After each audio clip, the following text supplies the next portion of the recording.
Bonjour, aujourd'hui on vous parle des données du marché de juillet 2023 comparativement à juillet l'an passé.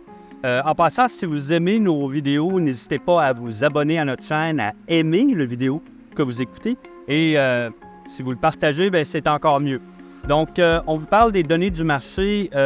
Écoutez, en juillet, là, ça a continué là, sur la même vigueur qu'on a eu dans les mois passés. Donc, au total, 329 ventes comparativement à 310 ventes l'an passé. Ça, c'est dans le marché global.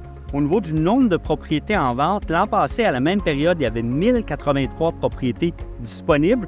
Cette année, 906 propriétés. Ça a eu également un effet au niveau du prix médian de propriété.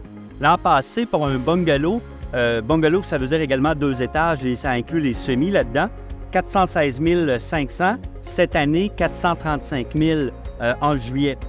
Autre élément qu'on surveille beaucoup depuis décembre dernier, le nombre de nouvelles propriétés mises en vente. Ça veut dire le nombre de nouveaux panneaux qui arrivent dans le marché. Voyez-vous, en juillet l'année passée, 525 et cette année, 443. Donc, on parle d'environ 15 %.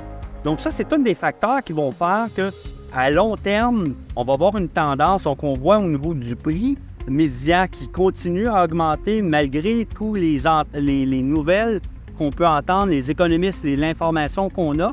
Puis si on regarde au niveau de la copropriété, en juillet 23, il s'en est vendu 76 comparativement à 63 l'an passé. Et au niveau du prix médian, 299 900 versus 300 000, donc moins de variation au niveau des prix dans la copropriété.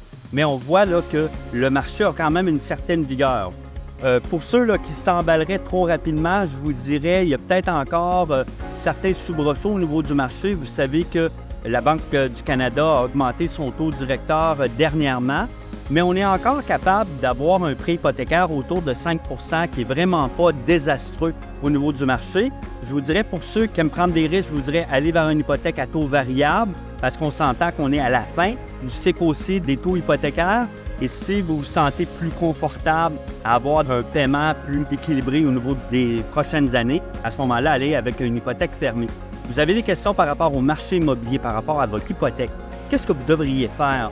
N'hésitez pas, il va nous faire plaisir de s'entretenir avec vous. On est une équipe de professionnels ici et on est là, disponible. Peu importe le canal de communication que vous préférez, par texto, par courriel ou par les systèmes de messagerie instantanée, on sera là pour vous répondre. À bientôt.